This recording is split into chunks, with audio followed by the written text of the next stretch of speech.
Hello, everyone. My name is Melissa Sullivan, and I'm excited to introduce Allison Ross, who will be leading our session using STMath's enhancements to simplify teaching and amplify student success. Allison Ross serves as the professional learning design lead at Mind Education and resides in Fort Worth, Texas. Prior to joining Mind, she spent 15 years as an elementary and middle school educator in both the public and private sector. Throughout her teaching journey, she honed her skills in differentiation for the gifted and talented population, developed several project-based learning units, and revitalized her school's service learning and applied research programs. Allison holds a bachelor's degree in early childhood education from Texas Christian University and her master's degree in gifted education from Hardin-Simmons University. She has a passion for math, enjoys encouraging learners who possess or lack confidence in the subject matter, and supporting teachers as they do the same. Allison, I am now passing the mic to you. Thank you so much, Melissa. It's good to be with you all today and see some faces that I've seen in other sessions.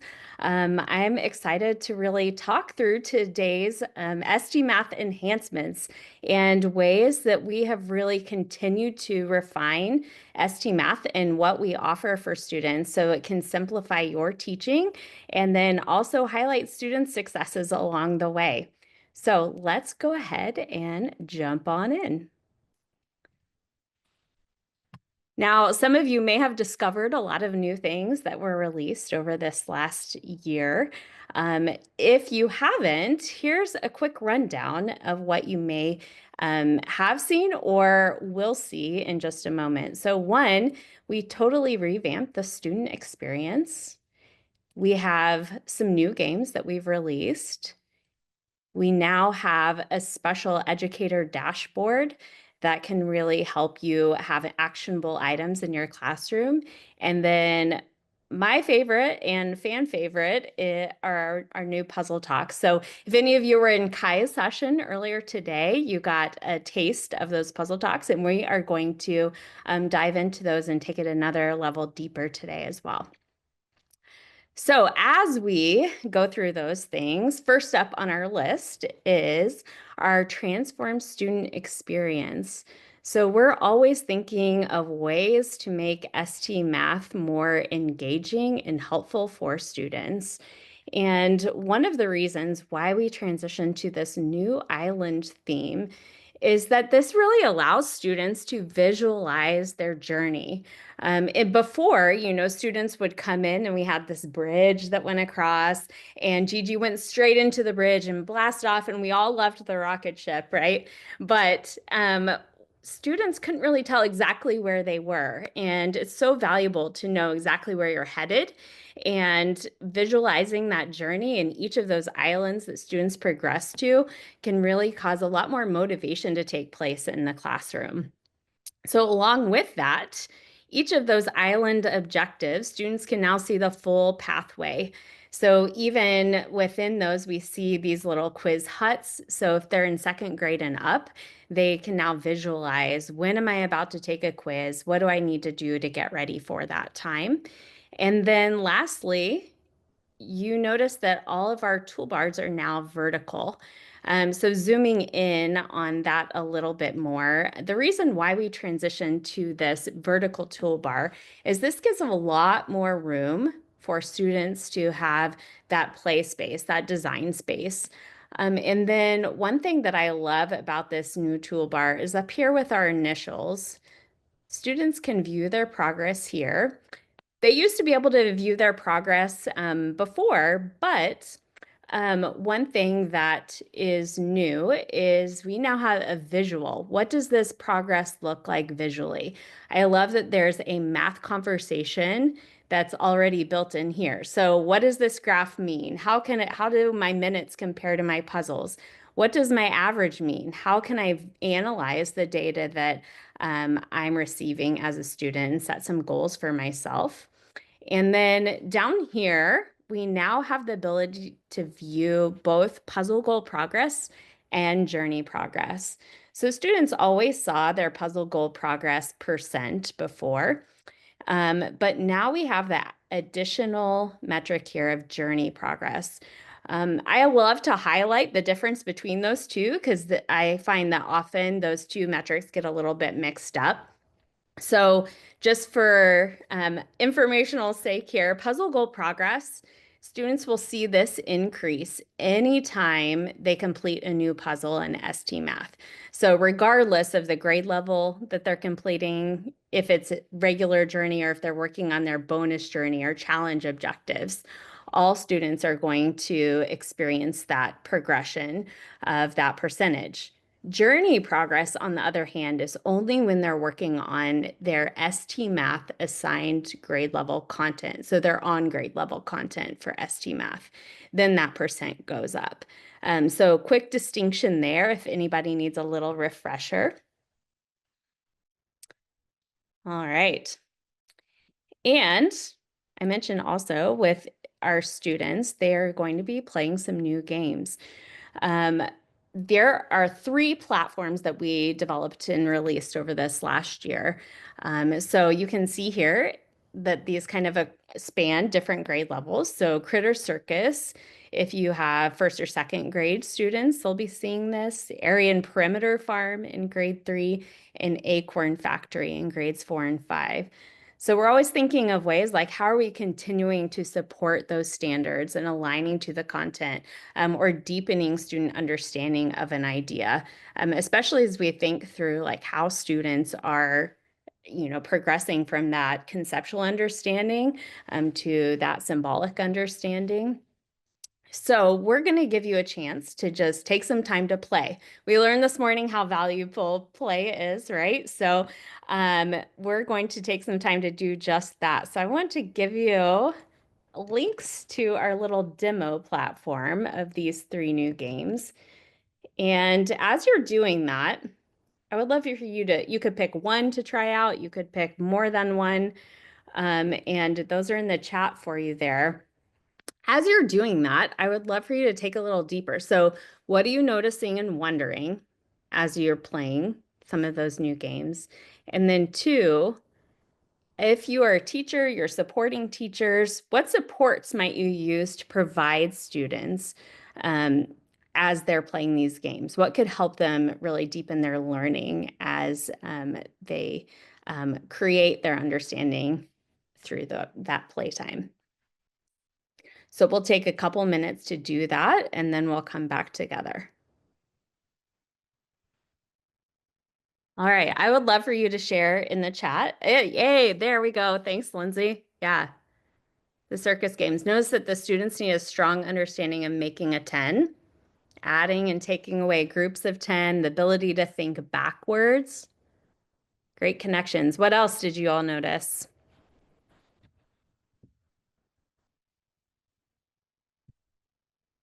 And by the way, if anyone is thinking, I would just love to come off mute today, feel free to do that.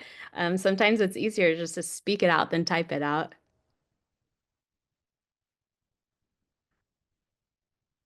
Yeah, lots of 10s, lots of circus players, acorns. Area and perimeter. Yes. Multi-step thinking. Yeah. And one thing I know this is all about thinking about what tools could you use too. How many of you have seen or use our math mats to go along with any games as students play? You can give me a raise of hand or any sort of reaction. If you haven't seen these before, there are some great tools here, and we're going to be developing some more as well, but this can be super helpful as students are thinking through some of these new games as well. So if we're looking at Critter Circus, maybe a hundreds chart or even one of these grid math mats might be helpful in students sharing their thinking. So I'll drop those in the chat for you as well.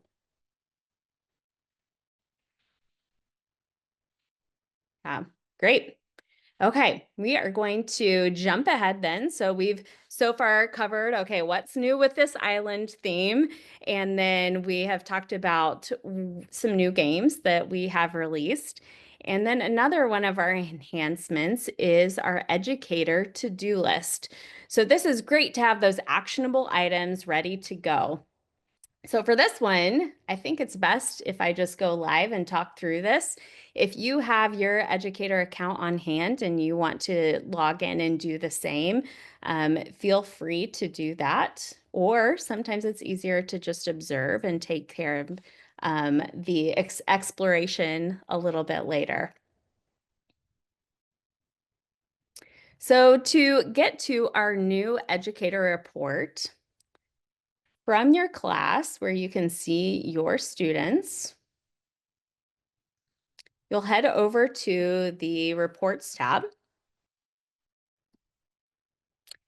And previously, this was called our Usage tab. All of that good usage stuff is still there, so it just lives in this Usage tab underneath your reports. But when you first click into Reports, you have an Overview tab now. So if you'll notice here, we have an official to-do list here at the top. And this answers 3 main questions. So these questions came from conversations with educators. What is it that they need to know right away when they look at their data? So one is who's using STMath. We know that just like when you have a gym membership, using it is the most valuable way to see the impact that you want from having that membership. So this is the most important thing when you're thinking about STMath is we have to actually use it. And then 2, we need to know who needs support. So who can I jump in? Where do we have alerts that I can address? And then also who is it that I really need to celebrate? So when we're looking at all of these, I think the easiest way to do this is just click View Details up here on your to-do list. Zoom back out a little bit here. And this will walk you through each of those things. So we now have our alerts for all students will be combined right here. And just like with any alert, if we view it from our educator console, maybe in the past you viewed it in one of your data columns, you can click on the objective to open it up. You could open the specific game to play it. I love opening the game here. And one thing that I'll do is open it from my educator end. So I just click this.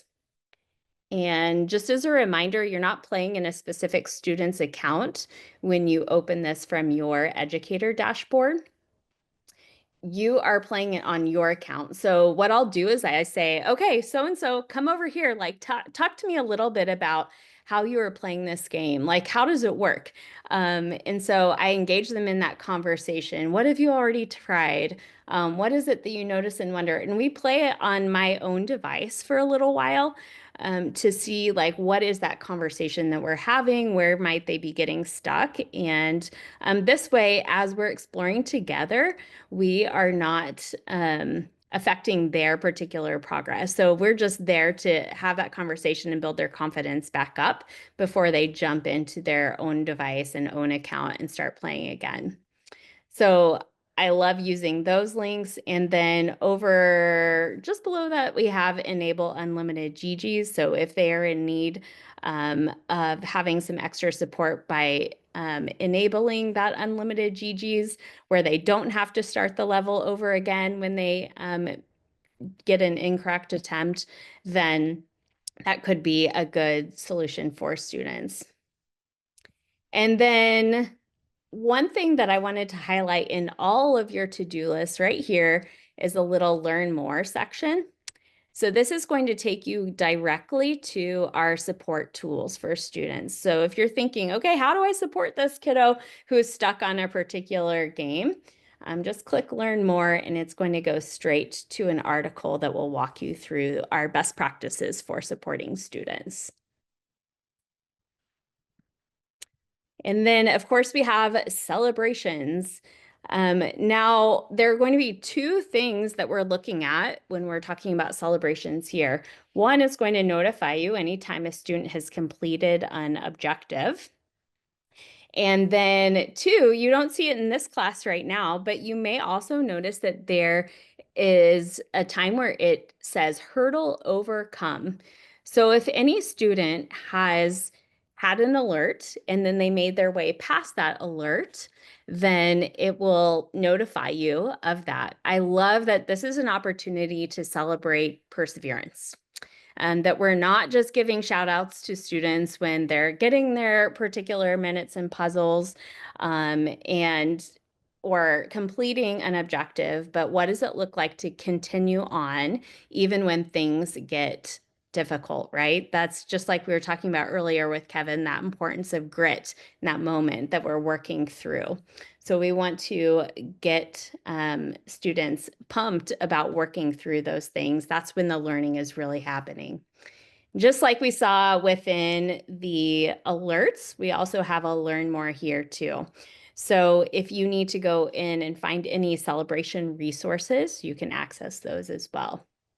And then your final steps in your to-do list, we have some sign-in information and attendance. So as I mentioned, those are those important things that will help students stay engaged and active when they're regularly attending ST Math Time. All right. Thanks, Tiffany. Shout out in the chat. Glad you're enjoying them. All right. So, of course, my favorite, though, are the puzzle talks. So we know that these are mini lessons that you can use to engage students in a math conversation using an ST Math puzzle. So we are going to play them or play one together today. And because I learned a new word in our keynote session today, I'm calling this time for kid-alting. So this is your permission to not just think like a teacher, not just assume that you know the answer, but think like your kids would think about this puzzle.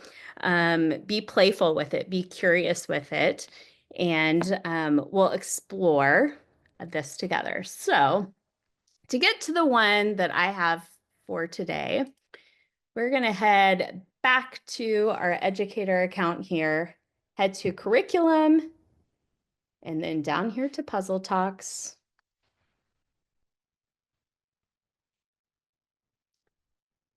And then my preference for our conversation day is to do one in the second grade level.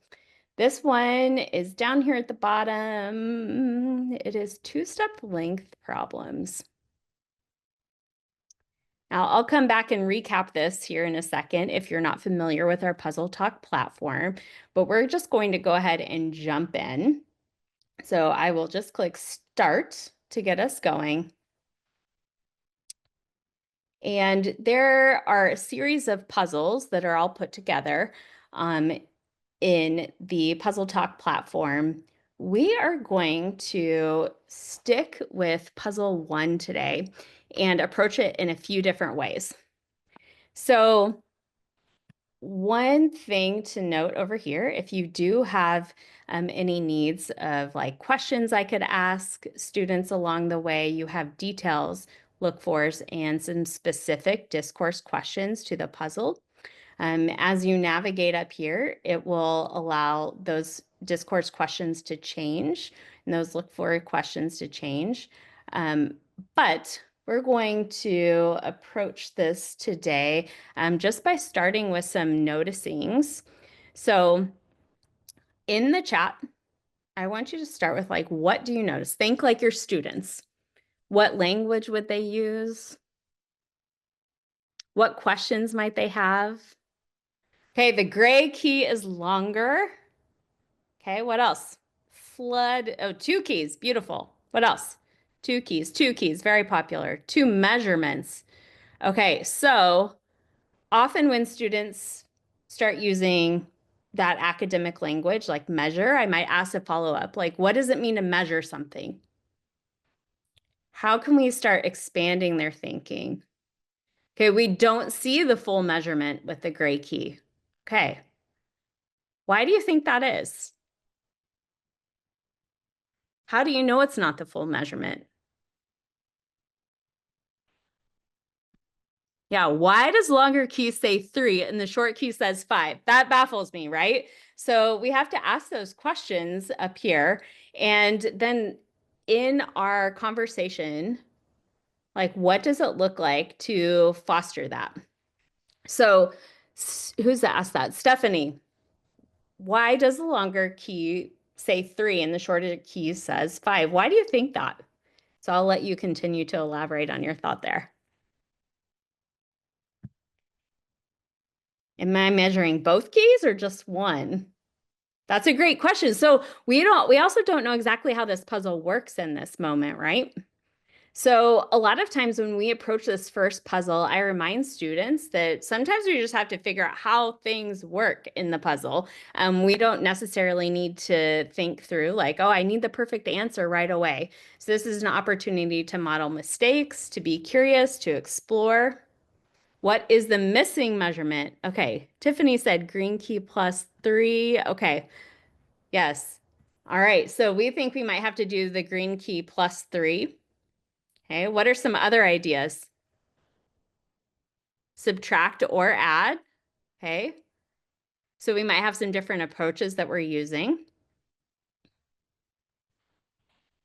One thing I like to do on this puzzle too is I bring attention to that it says 5 cm. So we ask, like, what does cm mean, right?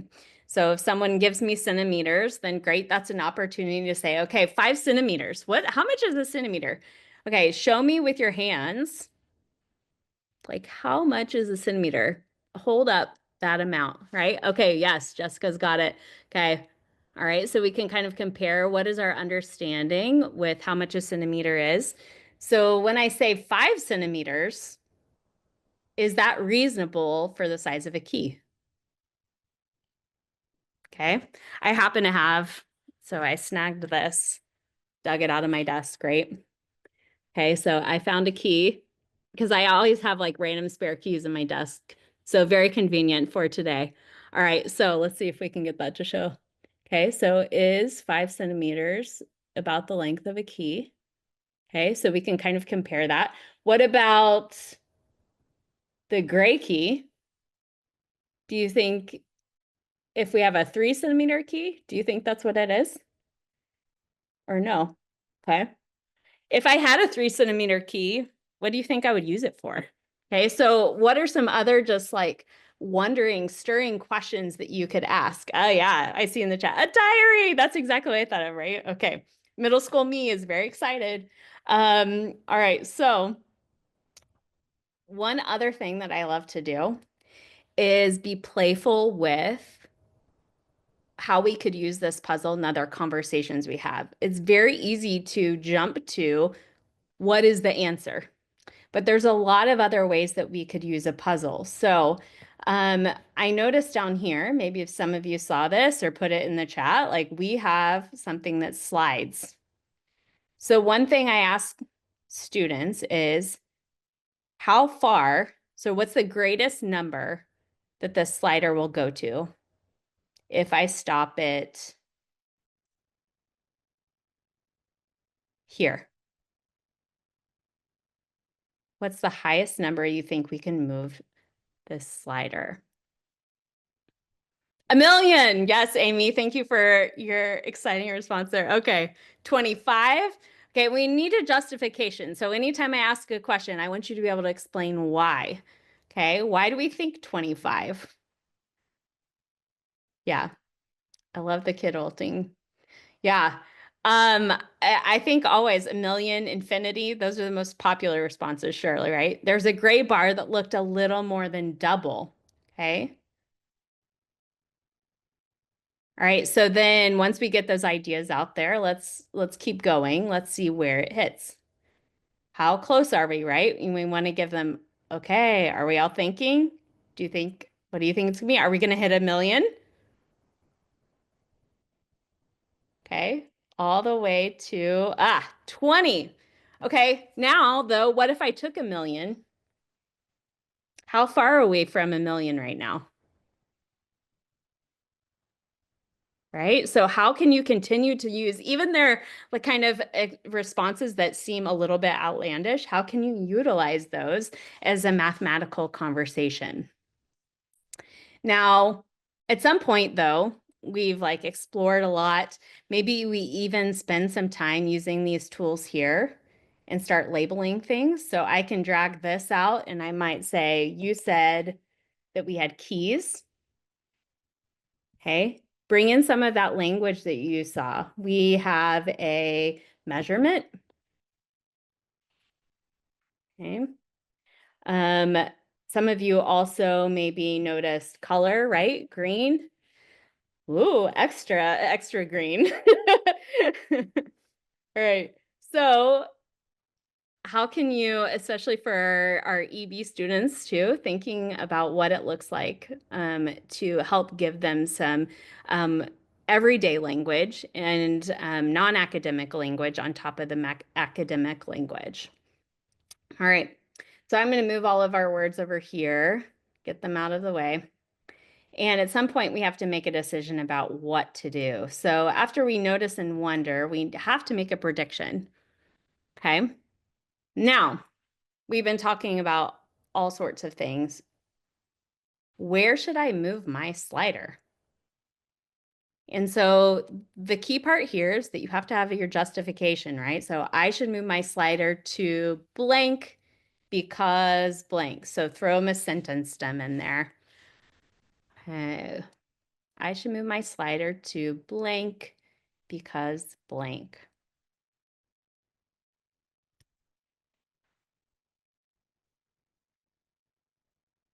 Yeah.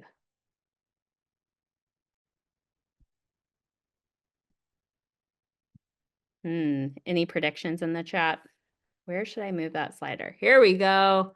Okay, 8 because 5 plus 3 equals 8. 8 because 5 plus 3 equals 8. I see 5 and 3. I'm going to move it to 8. Click my go button and, oh, wait.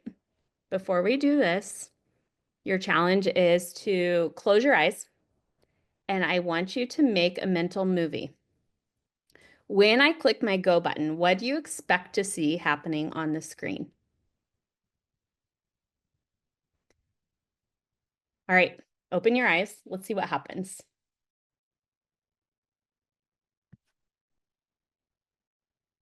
Oh no.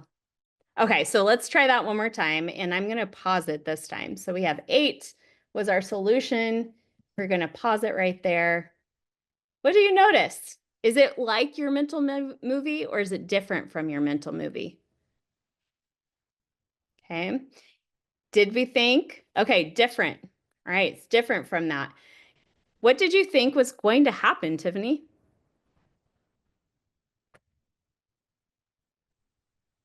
I thought we were looking for the distance between the two keys, or well, actually, Okay. yeah. No, I don't know. I'm Yeah? not sure now that I say We're that not out loud. sure, right? Okay, yeah. I'm not sure Sometimes now that my I say brain that does out loud. right? That's actually Like, not what I thought. I don't know. okay. Yeah, I appreciate you sharing, especially coming off mute. So we don't know exactly why that happened, but we know that it was different from what we expected. So this gives us a conversation. So if we know, I might even use this.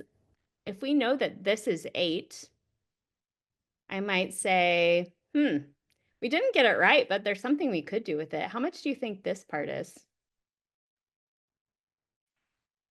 Okay. So build off of the things that students are giving you, even when they might be giving you an incorrect response or something that doesn't work. So let's back it up. And we're going to close that out and try again. So is there anything else that we noticed here as you're exploring this idea? Is there anything we're missing? I remember, one person said that this gray key is longer than the green key. Okay, so Nicole says 5 plus 5 plus 3. So I asked, wait, 5? I only see 1 5 here. Where's our other 5? How do you know? And so hopefully we would end up with a conversation that looks something like, okay, we learned that we weren't really noticing this additional line right here at the beginning. And we are focused very much on the numbers. So how much is this part right here? We might build a model to represent this. We're looking at keys right now, but what are other ways that you could show this? If we had more time, we could build out additional expressions or equations to represent this quantity. Depending on where students are, we might say, can you use two different operations to find the solution versus just one operation? So think about all the ways that you can continue to stretch a single puzzle. So I'm going to pause that one for a moment and come back here. And we'll just do some final logistics with our puzzle talks here. So one, making sure you know how to access them. So you'll always head up to curriculum and then select puzzle talks from there. And then once you're in the platform, you can filter by grade level. You can type in a particular topic. I love searching for a particular topic, especially if I want to find something maybe vertically aligned, right? So if I want to find fractions and I know students need either some extension or maybe some intervention depending on their needs, then I can adjust that for them. And then once you're in a puzzle talk, you'll have several resources that you might have available. So I mentioned our math mats earlier. We also have game mats, and those will always show up in on the left side of your platform if we have a linked mat. So for today's, I might have put in the chat maybe this 100 chart or an open number line for us to work with for you to share your thinking. I may have just said, hey, everybody, I just want you to get out a piece of, oh, yeah, that didn't work. I'm holding a notebook in my hand, so just trust me on that one. And, you know, show me your work on there. We want to have that discussion with one another. And then on the right side here, you also have game in a minute videos. So if you need some extra explanation at the teacher level, how this game works before heading in, those will be listed there. And then you have all of your teacher notes down here at the bottom as well. And of course, you just click the start button to get going. So I'm going to give you a minute or so to just explore Puzzle Talks and what exists for you at the moment. And I will put those directions for you in the chat as well. And then when you come back, we'll wrap up with some final resources to support you on that front. Okay, final few things. As we wrap up, I'm going to put some resources for Puzzle Talks. This really are our discourse resources to get the conversation going. So anything from hand signals to use or questions that you can use to encourage deeper thinking or extension ideas, how you can stretch that Puzzle Talk further. And of course, you can always find all of these Puzzle Talk resources, including curriculum alignments as well, on our Puzzle Talk overview page, which you can get to from our help site. And if you're not familiar with our help site, you can access it from your support menu up here, STMath Help. And right below that, you're also going to find what's new in STMath. So if you're ever wondering what are the new enhancements that are happening along the way, that is the page that we keep updated and ready to go. That's all I have for you all today. I want to thank you all so much for your time and wishing you a very fabulous rest of your school year. All right, Melissa, thanks.